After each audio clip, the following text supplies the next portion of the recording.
Hello అండి, ఇవాళ video వచ్చేసి థంబ్నెయిల్ చూసే ఉంటారు కదండి. ఎంతో జ్యూసీగా ఇంకా టేస్టీగా ఉండే రవ్వ లడ్డు అండి. రవ్వ లడ్డు అంటే త్వరగా పాడైపోతుంది, నిల్వ ఉండదు అని అనుకుంటాం కదా. అలా కాకుండా నెల రోజుల పాటు నిల్వ ఉండేలా ఇవాళ వీడియోలో చూపించబోతున్నాను. ముందుగా ఒక కడాయి అయితే తీసుకుని ఒక స్పూన్ వరకు నెయ్యి వేసుకున్నాక జీడిపప్పు వేసి వేయిస్తున్నారండి. చూస్తున్నారు కదా. తర్వాత బాదం కూడా చిన్న ముక్కలుగా కట్ చేసి అందులో వేసేసి అవి రెండు కూడా కొంచెం కలర్ చేంజ్ అయ్యేంత వరకు వేయిస్తున్నారు. మీరు కావాలి అనుకుంటే కొంచెం నెయ్యి ఎక్కువ వేసుకుని వేయించుకోవచ్చండి. ఒక స్పూనే వేసాం మేమైతే, ఒక 2 స్పూన్ల వరకన్నా వేసుకోవచ్చు. తర్వాత కిస్మిస్ కూడా వేసి ఇవి మూడు కూడా మంచిగా గోల్డెన్ బ్రౌన్ కలర్ వచ్చేంత వరకు కూడా లో టు మీడియం ఫ్లేమే అడ్జస్ట్ చేసుకుంటూ వేయించుకోవాలి. ఇవి ఎక్కువ వేగిపోయినా కూడా మనకి రవ్వ లడ్డు అనేది టేస్ట్ అనేది మారిపోతుందండి. మంచిగా చూస్తున్నారు కదా, అన్నీ కూడా గోల్డెన్ బ్రౌన్ కలర్ వచ్చేంత వరకు ఈవెన్గా వేయించుకోవాలి. ఇప్పుడు ఒక బౌల్లోనికి అయితే తీసేసుకుని పక్కనైతే పెట్టేస్తున్నారు. తర్వాత అదే కడాయిలో 2 గరిటెల వరకు నెయ్యి అయితే వేసుకుని ఇప్పుడు కరాచీ అనేది 2 కప్పుల వరకు తీసుకుంటున్నామండి. అంటే మీరు చేసుకునే క్వాంటిటీని బట్టి తీసుకోండి. నేనైతే ఇక్కడ 2 కప్పుల వరకు కరాచీ తీసుకుని వేయించుకుంటున్నాము. ఒక 10 to 15 మినిట్స్ వేయించుకుంటే మనకి కొంచెం కలర్ అనేది చేంజ్ అవుతుంది.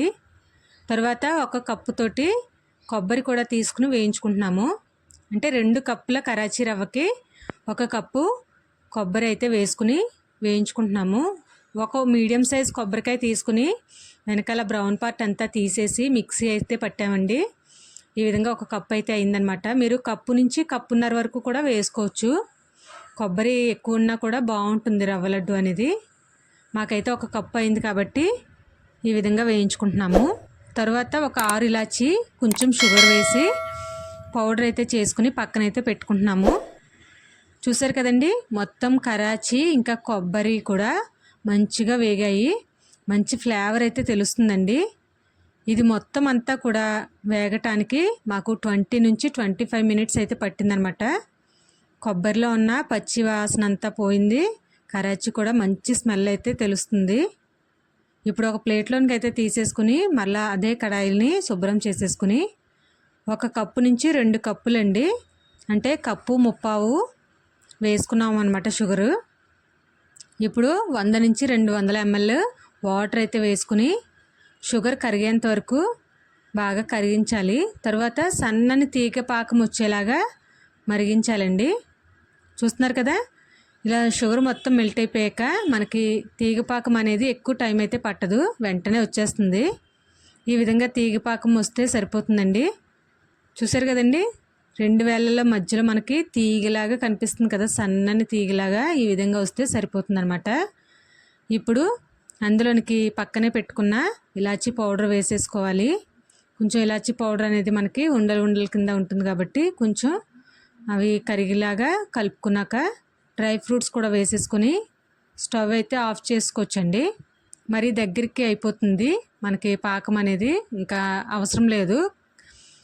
మొత్తము స్టవ్ అయితే ఆఫ్ చేసుకుని మనకి కరాచీ కూడా పక్కన వేపి పెట్టుకున్నాం కదా, కరాచీ కూడా ఇందులోనికి యాడ్ చేసుకోవచ్చు. చూసారు కదండి, ఇలా యాడ్ చేసుకున్నాక ఇప్పుడు అంతా కూడా బాగా కలిసేలాగా కలుపుకోవాలన్నమాట. మొత్తం అంతా షుగర్ అంతా పాకం అంతా అబ్జర్వ్ చేసేస్తుంది. ఈ కరాచీ మొత్తం కూడా అబ్జర్వ్ చేసుకుని మనకి కొంచెం టైం అయితే పడుతుందండి చల్లారటానికి. ఒక 5 to 10 మినిట్స్ అయినా కొంచెం చల్లారనివ్వాలి. వేడిగా మనం ఉండలు అయితే చుట్టుకోలేం కదండి, అందుకని ఇదంతా సెట్ అవ్వడానికి కొంచెం చల్లారడానికి ఒక 10 to 15 మినిట్స్ మధ్యలో పడుతుందన్నమాట. తర్వాత మనకి షుగర్ అనేది పాకం పట్టాం కాబట్టి కొంచెం దగ్గరికి అయినట్టు ఉంటుందన్నమాట. ఉండల కింద కొంచెం దగ్గరికి అయినట్టు ఉంటుంది. దాన్ని మనం స్మాష్ చేసుకుంటూ కలుపుకోవాలి. చూడండి ఎలా అయ్యిందో, ఈ విధంగా అవుతుందన్నమాట. ఇప్పుడు ముందుగా గరిటెతో అయితే స్మాష్ చేస్తున్నారు, ఇంకా గరిటెతో అవ్వట్లేదని తర్వాత చేతితో కూడా స్మాష్ చేస్తున్నారనమాట. ఈ విధంగా అయిందండి. మొత్తం కన్సిస్టెన్సీ అయితే ఈ విధంగా వచ్చింది. ఇప్పుడు నేతితో కొంచెం చెయ్యి అయితే తడుపుకుంటూ మనకు కావాల్సిన సైజులో ఉండలు చుట్టుకుంటామేనండి.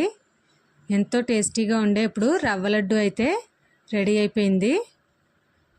చూస్తున్నారు కదా, మీకు ఏ సైజు కావాలంటే ఆ సైజులో ఉండలు చుట్టేసుకొని ఒక ఎయిర్ టైట్ కంటైనర్లో పెట్టుకుంటే అండి ఒక నెల రోజుల పాటు అయినా సరే నిల్వ ఉంటాయి. ఎందుకంటే ఇందులో మనము పాలు యూజ్ చేయలేదు కాబట్టి ఒక నెల రోజులైనా సరే మనకి చక్కగా ఫ్రిడ్జ్లో పెట్టిన అవసరం లేదండి, బయట పెట్టుకున్నా కూడా సరిపోతుంది.